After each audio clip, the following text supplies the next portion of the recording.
क्या आपने कभी सोचा है कि सच्चे विश्वास और अटल निष्ठा की शक्ति कितनी अद्भुत हो सकती है?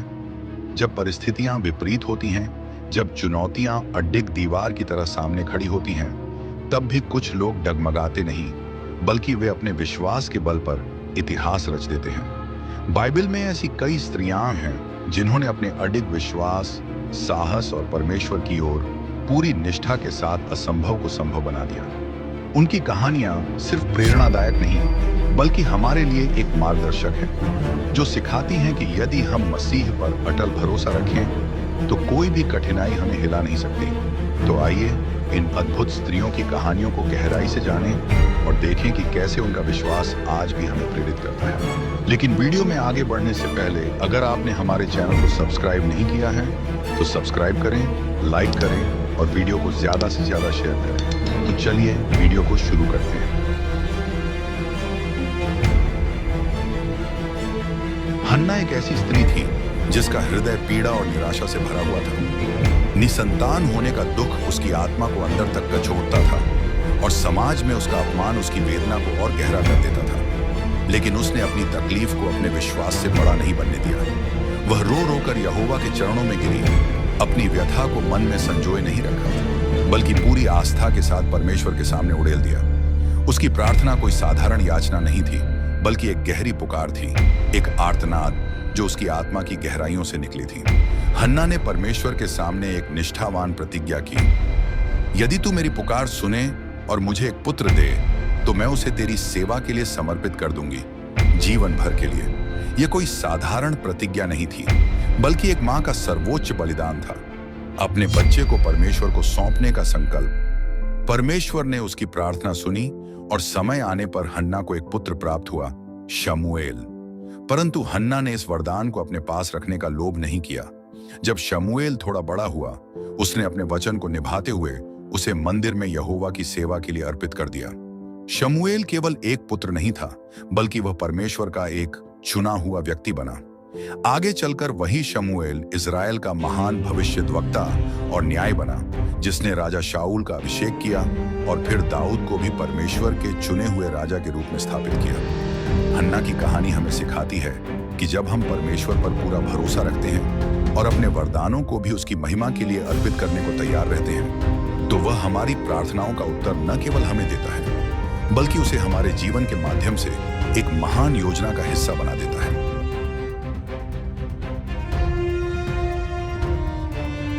नासरत की एक साधारण युवती मरियम अपने भविष्य को लेकर सपने देख रही थी, लेकिन उसे यह अंदाजा भी नहीं था कि परमेश्वर ने उसके लिए कैसी अद्भुत योजना बना रखी थी। एक दिन अचानक स्वर्गदूत गब्रिएल उसके सामने प्रकट हुआ और एक संदेश लेकर आया जो किसी भी साधारण मनुष्य के लिए अकल्पनीय था। हे अनुग्रह से पूर्ण, प्रभु तेरे संग है, तू एक पुत्र को जन्म देगी और उसका नाम यीशु रखना। वह महान होगा और परम प्रधान का पुत्र कहलाएगा। यह सुनकर मरियम चकित रह गई। यह कैसे संभव था? वह तो कुंवारी थी।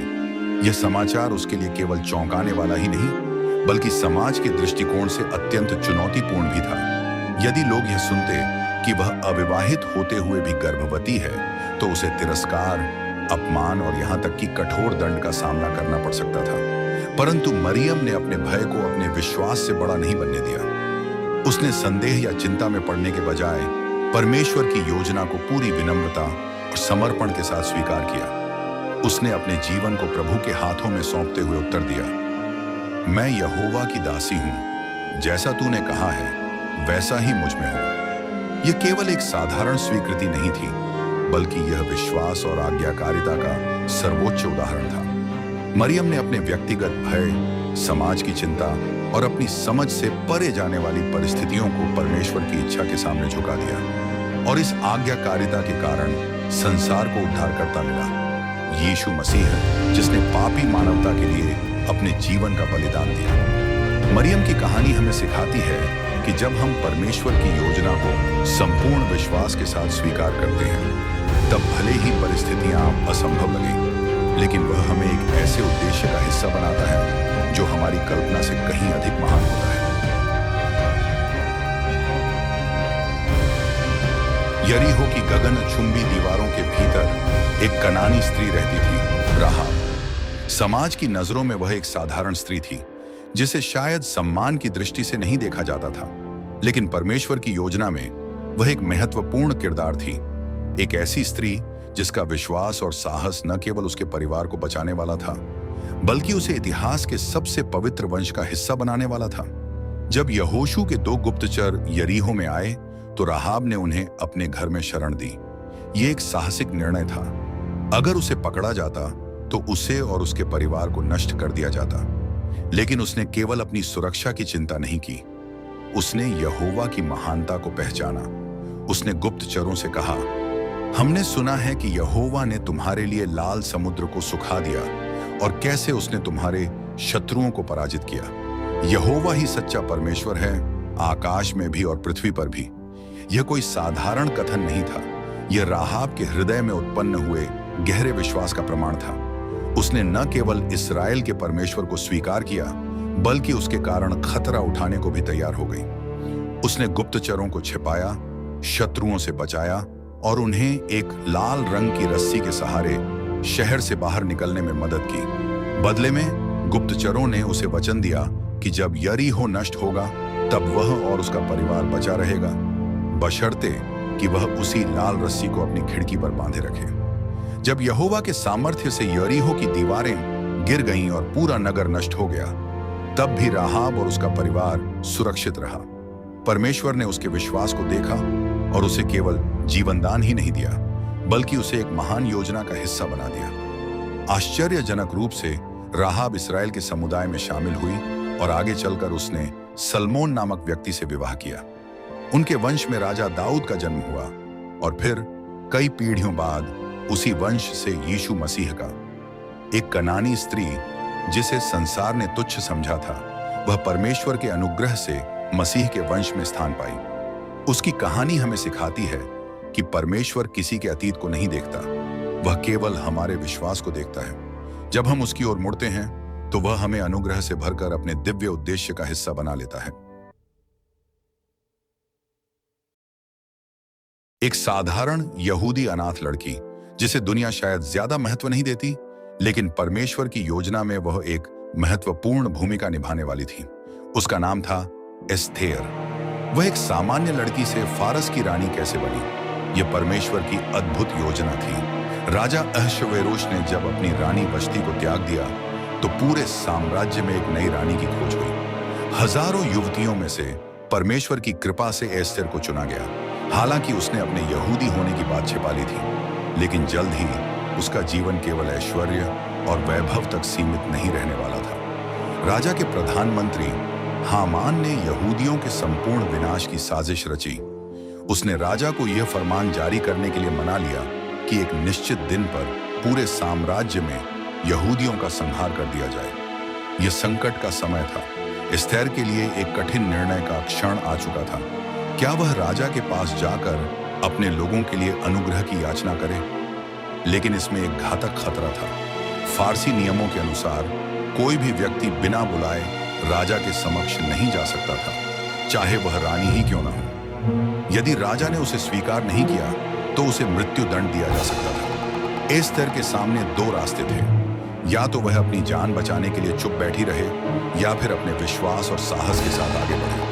और उसने अपने विश्वास को चुना। उसने अपने चाचा मोर्देकाई को संदेश भेजा कि वह और सभी यहूदी 3 दिन तक उपवास करें और प्रार्थना करें। इसके बाद उसने अटल निश्चय के साथ कहा, यदि मुझे मरना ही पड़े तो मर जाऊंगी। यह कोई साधारण कथन नहीं था। यह एक रानी का अपने लोगों के लिए आत्मसमर्पण था। एक स्त्री का अपने विश्वास और साहस के साथ खड़ा होना था। एस्थेर ने हिम्मत जुटाकर राजा के दरबार में प्रवेश किया। यह एक जोखिम भरा क्षण था, लेकिन परमेश्वर की कृपा उसके साथ थी। राजा ने न केवल उसे स्वीकार किया, बल्कि उसकी याचना भी सुनी। उसने हामान की साजिश को उजागर किया और अंततः हामान को उसी फांसी पर लटकाया गया जिसे उसने मोर्देकाई के लिए तैयार किया था। एस्थेर के विश्वास और साहस ने पूरे यहूदी समाज को विनाश से बचा लिया। उसकी कहानी हमें सिखाती है कि जब हम परमेश्वर पर भरोसा रखते हैं और उसके उद्देश्य के लिए खड़े होते हैं, तब वह हमें न केवल शक्ति देता है, बल्कि हमारे द्वारा इतिहास भी बदल सकता है।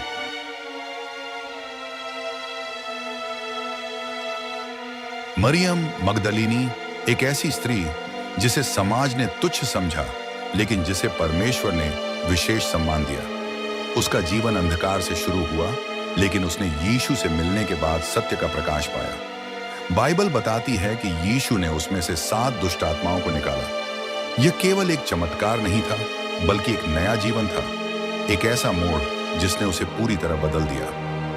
यीशु की स्वतंत्रता और प्रेम को पाकर मरियम मगदलीनी ने अपना शेष जीवन उसकी सेवा में लगा दिया। वह न केवल उसके पीछे चलने वाली शिष्याओं में से एक बनी, बल्कि उसने अपनी संपत्ति और संसाधनों से भी यीशु और उसके शिष्यों की सहायता की। जब यीशु को क्रूस पर चढ़ाया गया, तब उसके अधिकांश शिष्य भय से भाग गए, लेकिन मरियम मगदलीनी अन्य स्त्रियों के साथ वहां खड़ी रही। वह अपने प्रभु की पीड़ा और बलिदान की साक्षी बनी, लेकिन उसकी सबसे महत्वपूर्ण भूमिका तब आई जब वह यीशु के पुनरुत्थान की पहली गवाह बनी। यीशु को क्रूस पर मरे 3 दिन हो चुके थे। शिष्य निराश थे, भयभीत थे और अपने जीवन को लेकर चिंतित थे, लेकिन मरियम मगदलीनी ने हार नहीं मानी।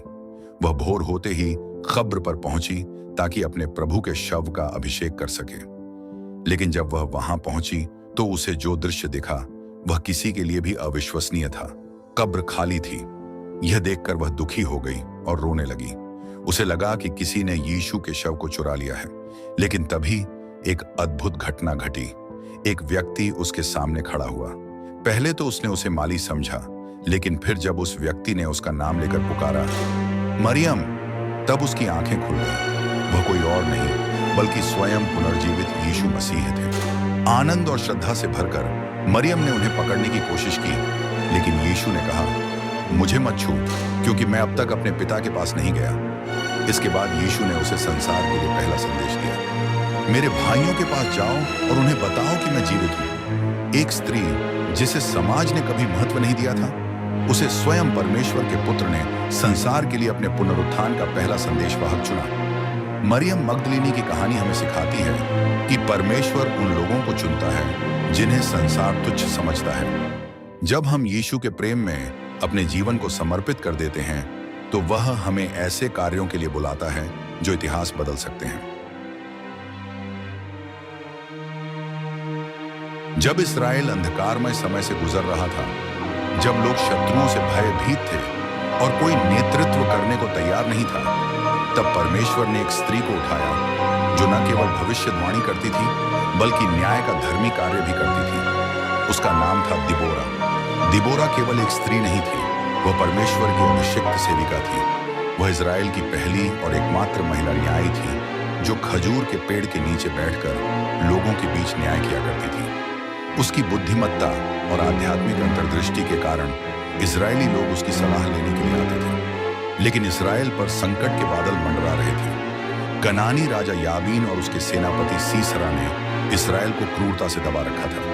900 लोहे के रथों से सुसज्जित कनानी सेना इतनी शक्तिशाली थी कि इस्राएली उससे टकराने का साहस नहीं कर पा रहे थे। तब दिबोरा ने परमेश्वर से संदेश पाया और इस्राएल के सेनापति बाराक को बुलाया। उसने कहा, यहोवा की आज्ञा है कि तू 10,000 सैनिकों को लेकर ताबोर पर्वत पर चढ़ जा और यहोवा स्वयं तुझे विजय देगा। लेकिन बाराक भयभीत था। वह अकेले युद्ध में जाने को तैयार नहीं हुआ और दिबोरा से विनती की, यदि तू मेरे साथ चले तो मैं जाऊंगा, पर यदि तू न जाए तो मैं नहीं जाऊंगा। यह सुनकर दिबोरा ने उत्तर दिया, अवश्य मैं तेरे साथ चलूंगी, लेकिन याद रख, इस युद्ध की महिमा तुझे नहीं मिलेगी, क्योंकि यहोवा सीसरा को एक स्त्री के हाथ में सौंपेगा।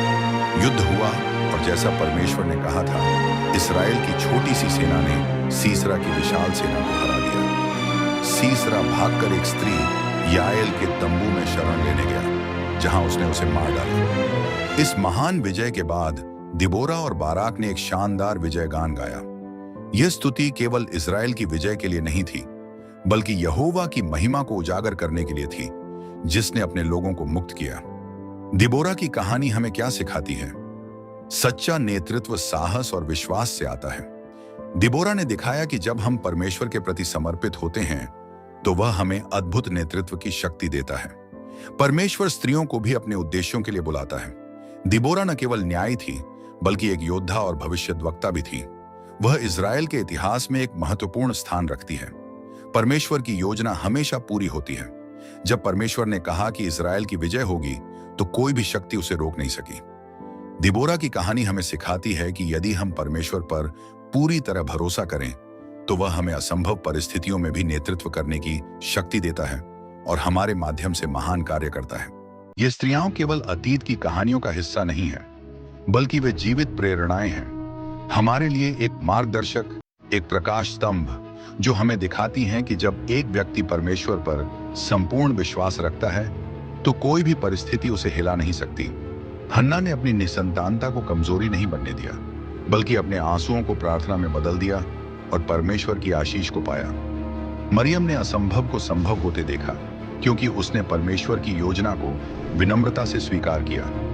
राहाब ने अपने अतीत को बाधा नहीं बनने दिया, बल्कि विश्वास के द्वारा परमेश्वर के लोगों के साथ जुड़कर उद्धार पाया। एस्थेर ने अपने लोगों के लिए अपने जीवन को खतरे में डाल दिया, ये जानते हुए कि परमेश्वर उसे कभी नहीं छोड़ेगा। मरियम मगदलीनी ने पुनर्जीवित यीशु को सबसे पहले देखा, क्योंकि उसने अपने भय के बजाय अपने प्रेम और विश्वास को प्राथमिकता दी। दिबोरा ने दिखाया कि एक सच्चा नेता वही होता है जो परमेश्वर की शक्ति में विश्वास रखकर निर्भीकता से आगे बढ़ता है। इन सभी स्त्रियों की कहानियां हमें सिखाती हैं कि सच्चा विश्वास केवल शब्दों में नहीं, बल्कि कार्यों में प्रकट होता है। उन्होंने कठिनाइयों का सामना किया, समाज की सीमाओं को तोड़ा और अपने विश्वास के कारण परमेश्वर की योजना में अद्भुत स्थान प्राप्त किया। लेकिन अब सवाल ये है, क्या हम भी वही साहस और विश्वास दिखा सकते हैं? क्या हम भी कठिन परिस्थितियों में डगमगाने के बजाय परमेश्वर की ओर नजरें उठाएंगे? क्या हम भी उसकी योजना में अपना स्थान लेने के लिए तैयार हैं? परमेश्वर आज भी वैसे ही कार्य कर रहा है, जैसे उसने इन स्त्रियों के जीवन में किया था। वह उन्हीं को बुलाता है जो उस पर भरोसा रखते हैं। यदि हम उसकी योजना में अपने स्थान को स्वीकार करने के लिए तैयार हैं, तो वह हमें भी महान कार्यों के लिए इस्तेमाल करेगा।